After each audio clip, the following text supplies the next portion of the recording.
Outro. Cocktails of Irish. Today we're going to be going into lecture number 24. Okay, class, we only have two more lectures before we run out of material here. In fact, I'm going to be out of material very, very shortly. We have lecture number 25, and that'll just about wrap up our lecture material. Lecture 26. It'll be a quick lecture just on some of the events that have been taking place. You may wonder about the strange cap, and friends, we are just about through with World War II, and we're going into the Cold War. You can read it behind me, the Cold War. Many consider this to be America's longest war. In some respects, we're still in the Cold War today. How's our relationship with Russia? How's our relationship with the People's Republic of China? How's our relationship with North Korea? You see what I'm talking about? All right, last time we were together, we talked about a lot of things, to include that of the Holocaust. I mentioned to you about Auschwitz-Birkenau, Ravensbrück, Sachsenhausen, Dachau, if you will, Treblinka. We could go on and on with the concentration camps in that terrible, terrible period of time. We also addressed the topic there of the Manhattan Project. And Manhattan Project to develop an atomic bomb. You should recognize the name, J. Robert Oppenheimer. And, of course, the president of the country at this time was that of Harry Truman. And Harry S. Truman was made aware of the atomic bomb at the Potsdam Conference in July 1945. All right, he gave the Japanese an ultimatum: surrender by August the 3rd or face complete destruction. And they ignored that threat. And sure enough, we're going to come in on the 6th of August in 1945 over Hiroshima. And the Enola Gay, B-29, if you will, the pilot of that aircraft was called Paul Tibbets, and we dropped an atomic bomb. And it was a little boy. And we came back 3 days later and did the very same thing on Nagasaki, this time a boxcar. And it was Fat Man. All right, so anyway, then we talked about a couple of conferences here, the Tehran Conference, Casablanca Conference, the Yalta Conference, Potsdam Conference. You should be very familiar, particularly with that of the Yalta Conference. All right, so let's go into today's lecture, and we're going to wrap up World War II and get started into the Cold War. And for World War II, we're going to see that as compared to World War I, and World War I, there were 9 million casualties. There were actually 9 million combat deaths. There were 37 million casualties. But if we match that to World War II, really no comparison. World War II was 4 times more devastating. I told you that in an earlier time. It is estimated that the Soviet Union, we really don't know about this, Soviet Union had 20 million deaths. Germany had 5 million. During World War I, Germany had 2 million. So it's 2.5 times more deaths for Germany than it was during World War I. Poland lost 20% of its population. For the United States, we had 405,399. And that is 4 times what we had in World War I. World War I was 112,000, but 50,000 combat deaths, and the rest of them were from Spanish flu. So anyway, so let's move on here. Now, following the war, there were severe shortages of housing, food, fuel, for heating here. Adolf Hitler had bragged. He said, in 10 years, Nazi Germany, in 10 years, Germany will not be recognized. It will be completely changed. Well, it's one of the few promises that Adolf Hitler kept. In 10 years, Germany was unrecognizable from it was before it was, say, in 1933. All right, we're going to find, nevertheless, and throughout Europe and throughout the western parts of Europe, 10 years later, the West will have a remarkable recovery with that. Not so on the Soviet side, not so on the communist side. All right, for the USSR, they're going to insist on control of Eastern Europe and to establish communist governments that were present there. Now, we refer to this as the Eastern Bloc. The Eastern Bloc. It would consist of such countries here as East Germany, Poland, Romania, Bulgaria, Yugoslavia, Czechoslovakia, and Hungary. And I'll point those countries out to you in just a second. And for Joseph Stalin at that time, he was determined that these countries are going to remain communist, and that these countries, and with pro-communist governments there, and they'll be under the subjugation of the USSR. All right, that's the way it was. Sometimes we refer to this as the Iron Curtain, our Eastern Bloc. Sometimes it's referred to as the satellite countries. All right, various names there. Iron Curtain was a term that Winston Churchill coined, by the way. For Greece, And for Turkey, they were fortunate enough to avoid Soviet domination, and the Soviets actually tried to come in and establish pro-communist governments here in both of those places. All right, by 1948, the Soviets crushed a rebellion in Czechoslovakia, and there will be a number of these rebellions to take place. The one country that's going to be quite resistant to Stalin, however, is that of Yugoslavia. Now, Yugoslavia is primarily where the Balkans, it is where the Balkans are located. It's primarily where Serbia is found today, Serbia, Slovenia, Slovakia. And they were led by Marshal Tito. Now, Marshal Tito's proper name was Joseph Broz. People just referred to him as Marshal Tito. He'd been a partisan guerrilla leader for the Yugoslavs during World War II. I have great admiration for him because he was a very, very good leader and was really never defeated. And he is communist, by the way, but he resisted control by the Soviet Union. All right, now for the United States, and let's take a few seconds to discuss this. If we stop and we take a look, what is happening to the world? By this time, I don't think I really told you, but by this time there's been a civil war in China, and the communist side established a controlling government there. Soviet Union is communist. All of the satellite countries are communist. North Korea is communist. And what it has the appearance is that the entire world is going under communism itself. Now, there was a man by the name of George Kennan. George F. Kennan, people referred to him as Mr. X. He was an ambassador and an expert to Moscow, to Russia, and he sent a letter, and this was an anonymous letter. It came under the heading here of Mr. X, by the way, and it was a detailed letter which stated that the only way that Americans could control the spread of communism is through a policy of containment. We have to hold it in place. We've got to hold communism in place. Communism is like a cancer, and it grows here. We had at this time a policy, I believe, in a domino effect. You know the little game in dominoes where you take all the dominoes and put them end to end and next to each other, and you tip one over and it tips the next one over and the next one over and the next one over. That's what's going to happen to communism.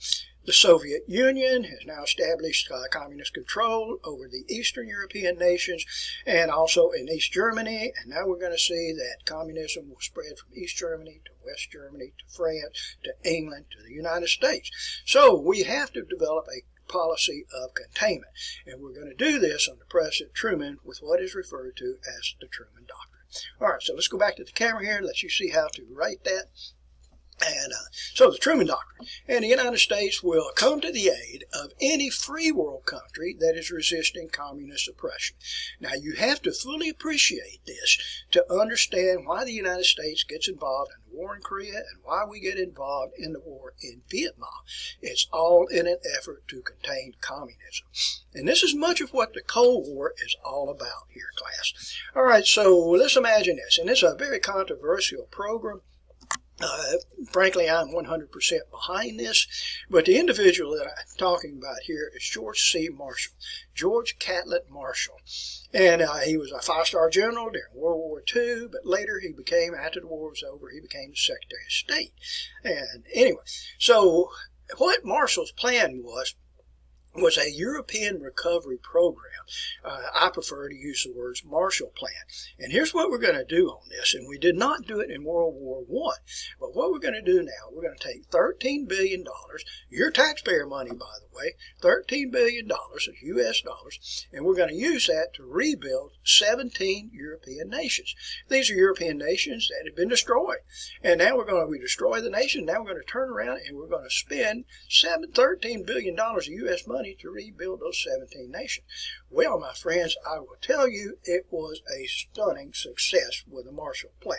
You saw what happened after World War I. There was nothing like the Marshall Plan that was put into effect there, and it led to the rise of such despotic leaders as Benito Mussolini and Adolf Hitler. Okay, so we got a brand new, within 10 years, Western Europe. For the communist side, they didn't do this, and they did not accept any money from us And I'm not even sure if we would have given them money for that. And as it turned out, the Eastern Europe countries, remain far behind that of the Western European countries. Stunning success, but a lot of people, even to this day, feel like the Marshall Plan was a waste of money. And if you stop and you think about this, what did we do to Iraq, and what did we do in Afghanistan? Well, I don't know. I haven't been to those places, but we use U.S. dollars to rebuild those countries after we sent our military forces in. Okay, so anyway, let's go here. And let's see what else we need to address in this topic here. By 1949, let's get my pages here straightened up. By 1948, United States and Great Britain and France, we united our zones of occupation in Germany. As I told you earlier in the previous lecture, as a result of the Yalta Conference, Germany was divided into 4 sectors: U.S., Great Britain, France, and the Soviet Union. But, as I said here, in 1948, the U.S., Great Britain, France will all unite their sectors here. And as a result of that, the Soviets and the East Germans, because we have a communist government in East Germany, will close all rail, road, and sea water routes into Berlin. All right, so understand what's happening here now. Now, what is Stalin trying to do here?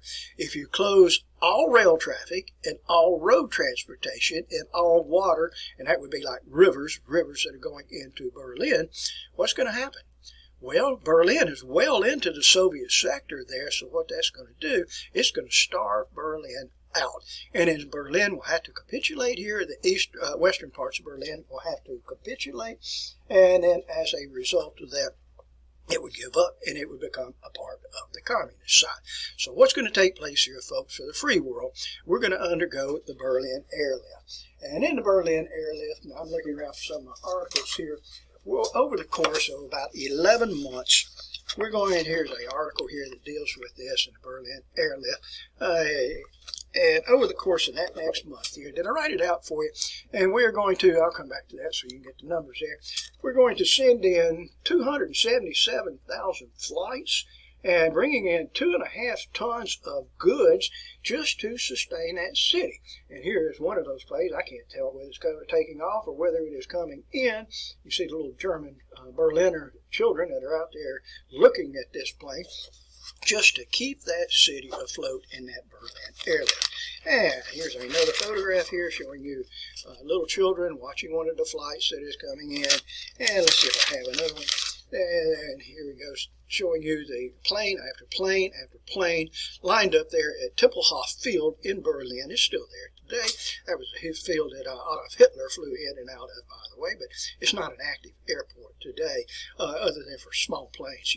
It's not the major airport. So if you fly into Berlin, you're not flying into that airport. Berlin Airlift. And then after that 11 months or whatever it was of the Berlin Airlift, we'll find that the blockade is actually lifted because it was ineffective. And as a result of that, we're going to find that free world nations, 12 free world nations, will organize the North Atlantic Treaty Organization. What do we refer to that as? We call it NATO. All right, so, and by the way, everything you ever wanted to know about NATO is right here in the confines of this book. And I'm sure you'll read it cover to cover here. I have never read it. Actually, I have. I see some of the pages in here that I highlighted out, and you could not see that. All right, so move on here. Berlin Airlift. All right, I'll let you catch up with your notes here. What this is known as is called the North Atlantic Treaty Organization. It is NATO. There were 12 nations. One of the original requirements for NATO, you had to border the North Atlantic.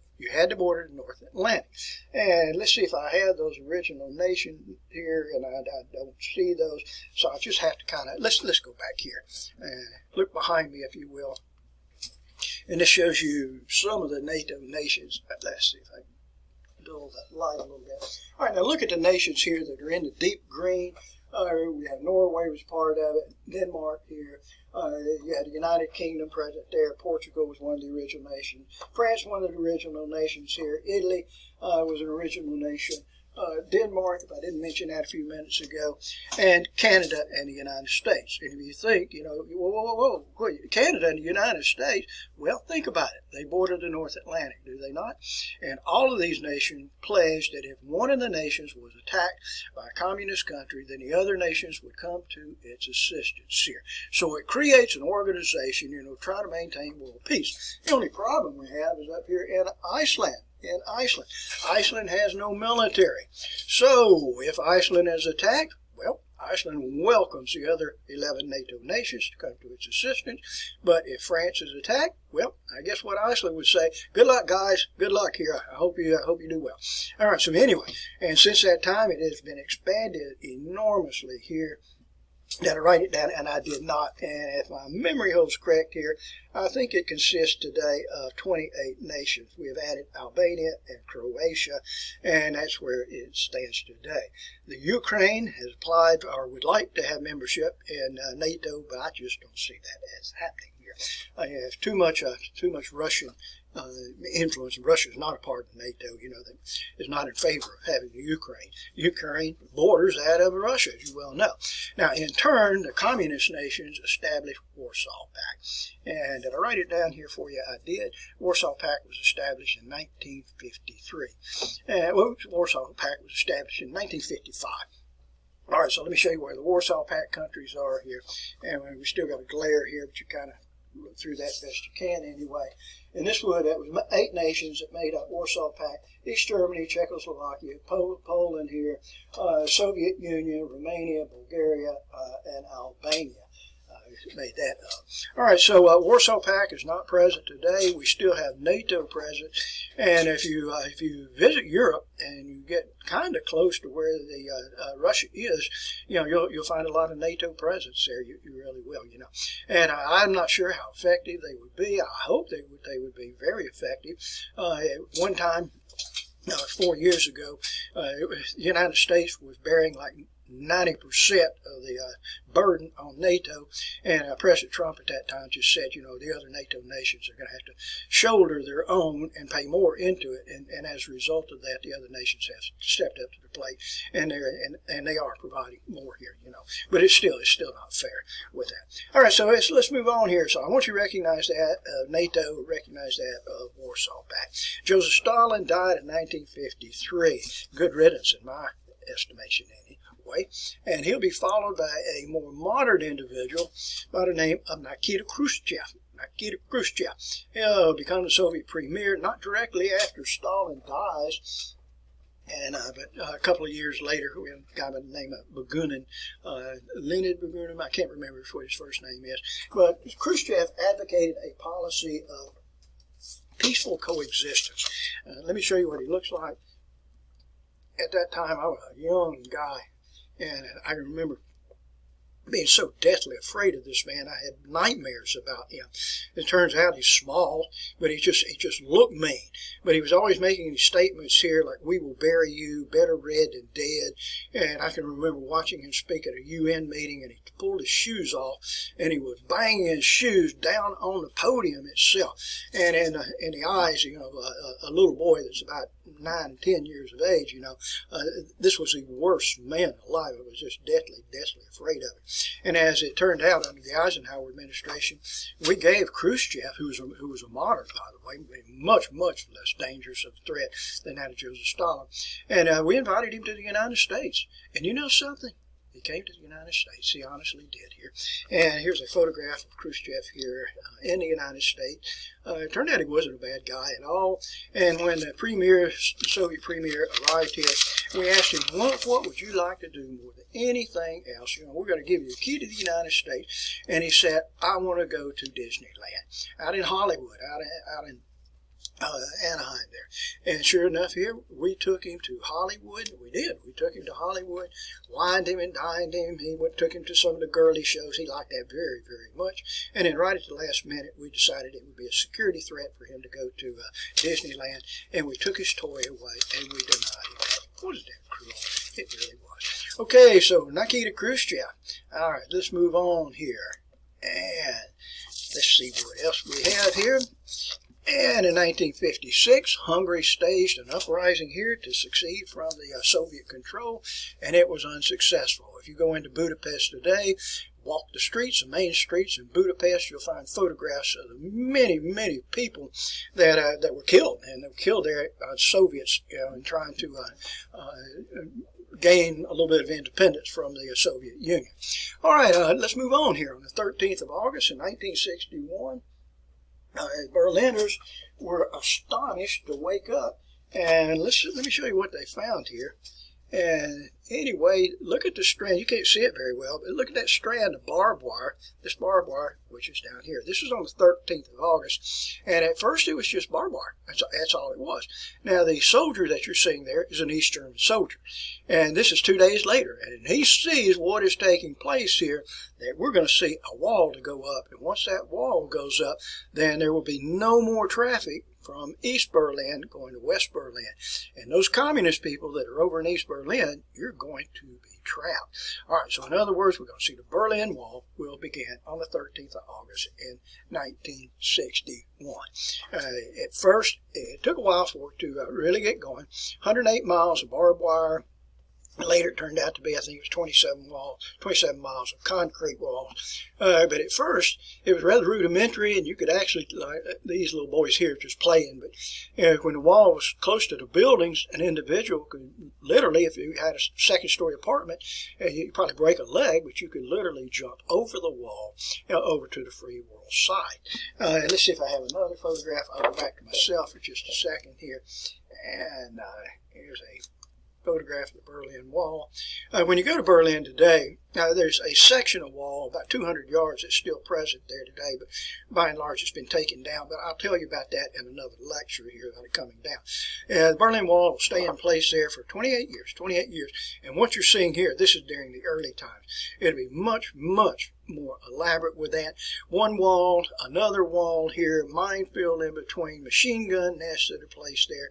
But we actually did have a number of people to effect an escape. Let's see if I wrote those numbers out for you here. And I did not. 234 people were killed trying to escape, but we had about 3,000 individuals that actually did escape. Look at the German word here, Mauer, which means wall. So if you're traveling in Berlin, by the way, that is you'll see signs that say the Mauer, and that's what they're referring to. They're referring to the former Berlin Wall. We also had a checkpoint Charlie. Did I have it up here? Yeah, that's checkpoint Charlie here, and this would be a checkpoint that would separate the communist side from the free world side there. You can see it today. It's still there today, Checkpoint Charlie. It's an amusement site today, but because Berlin Wall is not there, with the exception of 2 blocks, which are left for symbolic purposes here. All right, let's move on. 1964, Leonid Brezhnev. I don't have a likeness here of Leonid Brezhnev that I brought out for you good folks anyway, but he replaced Khrushchev as a Soviet premier.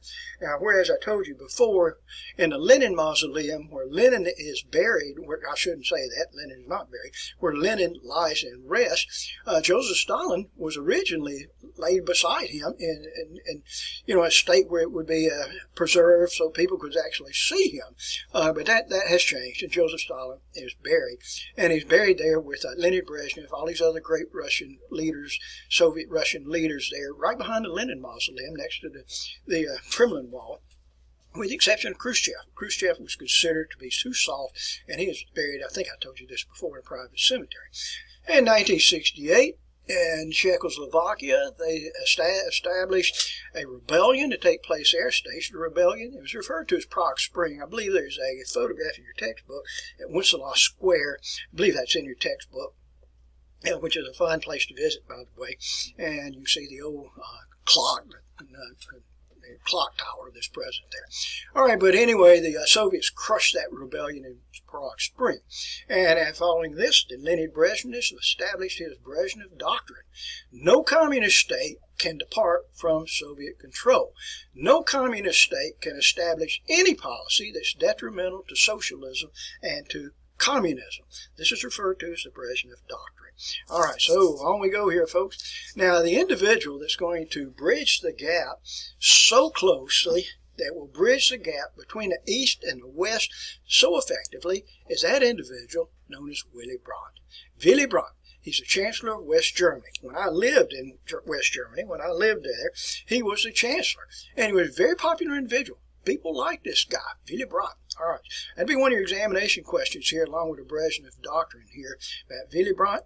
And the question will ask you, who bridged the gap between the East and West, the communist side and the free world side? All right, let's move on here.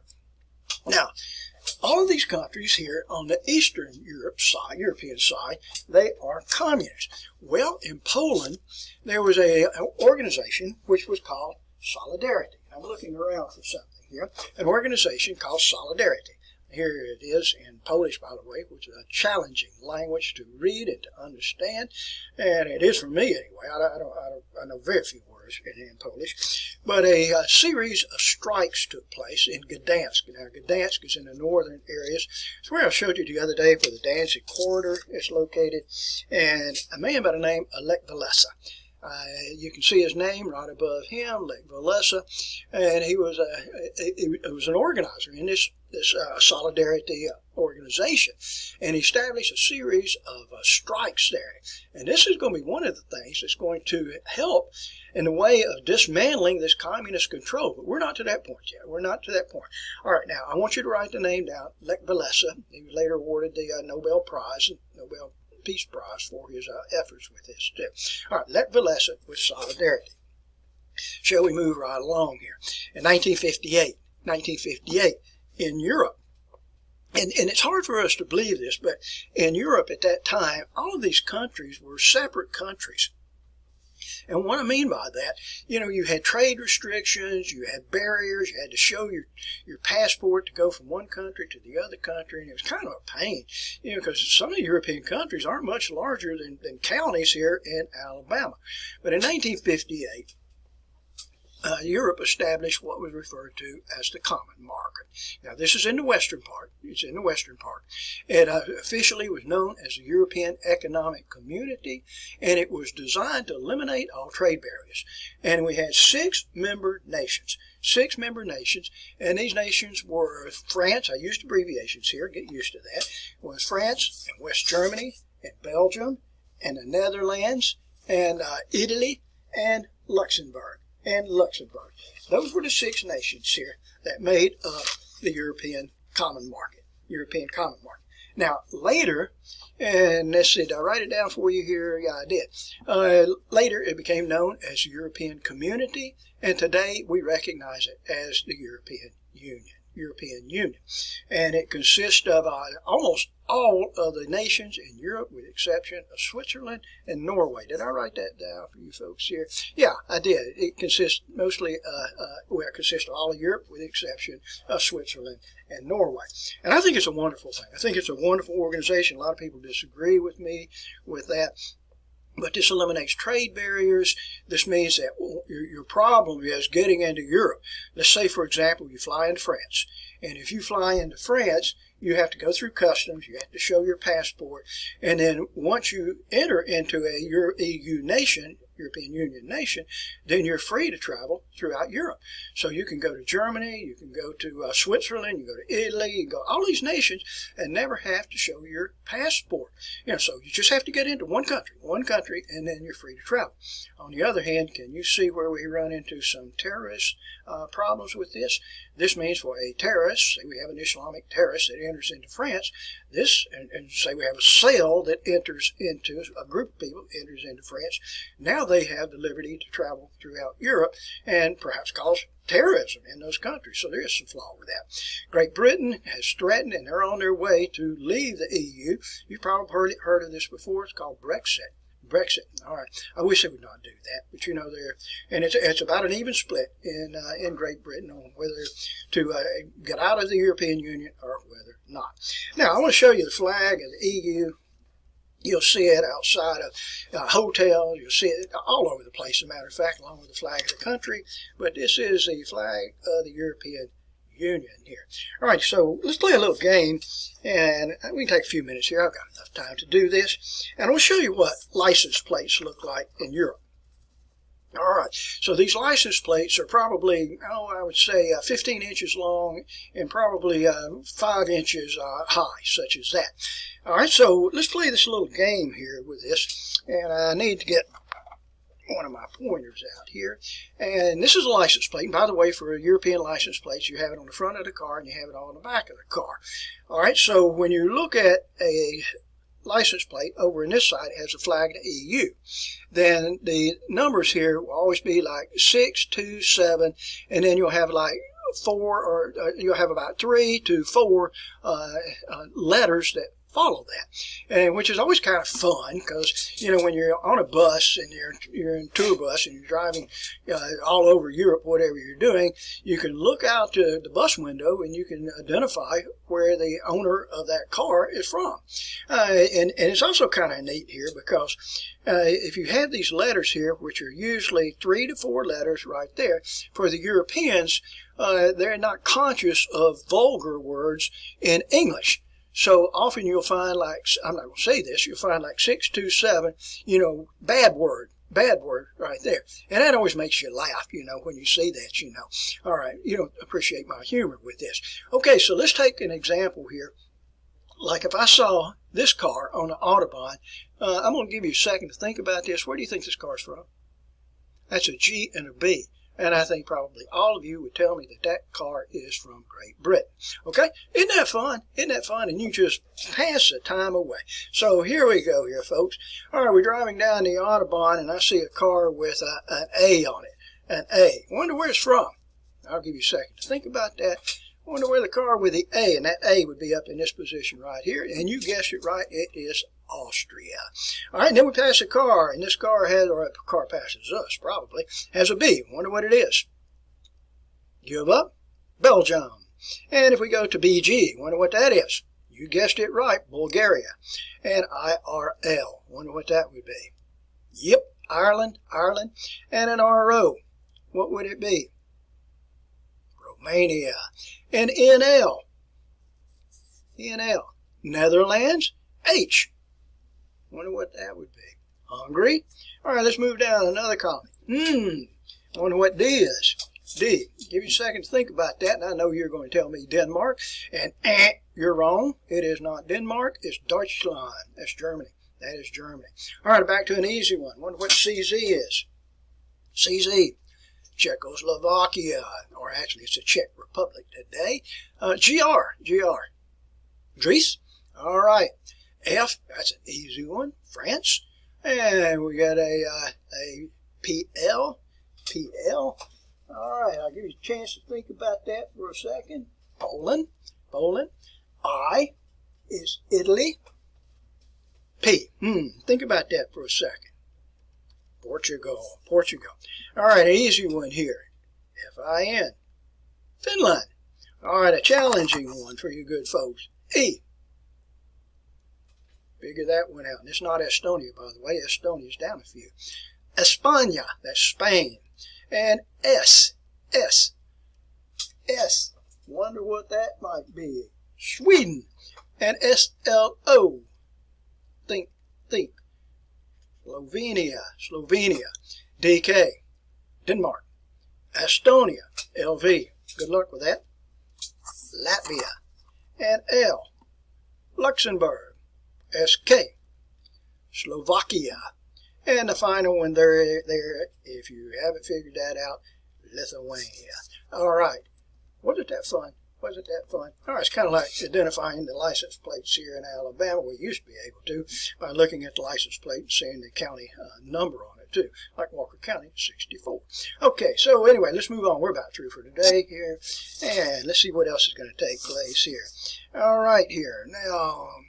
Oh, and by the way, as far as the common market, what the communist side did, they established their equivalent of this, which was called Comecon. Council for Mutual Economic Assistance, Comecon. All righty, always worked in favor of the communists, though. Okay, moving on here. All right, let's just identify some of the post-war leaders. Our next lecture, we will do the same thing. These are post-war leaders from the 40s and the 50s primarily.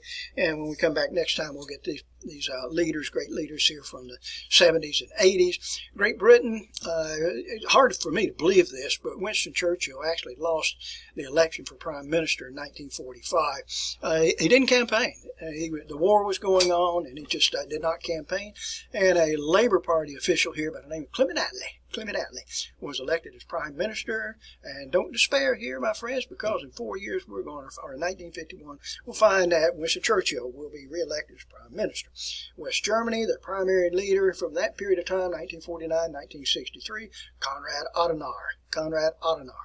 And let's see who else we have here. All right, and Charles de Gaulle was with France. France had all sorts of problems. 25% of the French population were communists. France removed itself from NATO since that time. They've rejoined. De Gaulle's no friend of the United States. I don't have much fondness for de Gaulle. But he created the Fifth Republic. France developed an atomic bomb, by the way. All right, now television was something else that is coming around at this time. And for television, in the United States, we had 62 million televisions by 1965. Great Britain had 13 million, I mean to say. West Germany had 10 million. These are black and white televisions primarily. When I lived in Germany in 1972, 1973, we had television. I had television, black and white, by the way. France had 5 million televisions and way behind, but you'd never believe it if you drove into France. It was a status thing in France to put up a television antenna. Put it above your apartment, above your house, and most French could not afford the price of a television, but they could afford the price of a television antenna. I'm not making this up here. And they would actually just erect the television antenna so that people passing by could think that they had a television. Kind of phony with that. All right, writers of this period of time, we had Joseph Heller, Catch-22. One of my favorite books, by the way. Good movie, too, by the way. And anyway, let's see who else.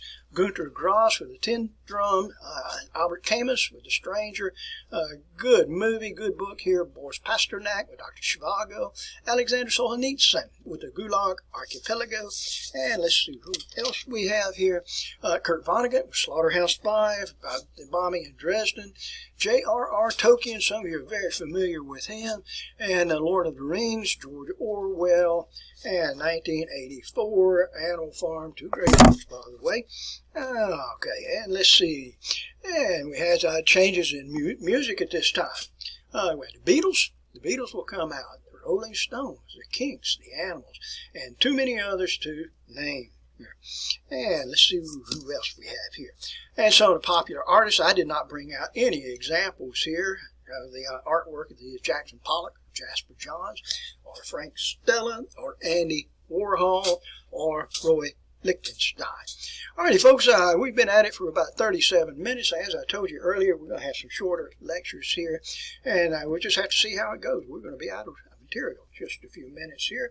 But let's close for today. We still have this communist presence here in Europe, and we've got to take care of that, and we're going to do that the next lecture around here, my friends. Okay, stay up with your material now. All right, thank you.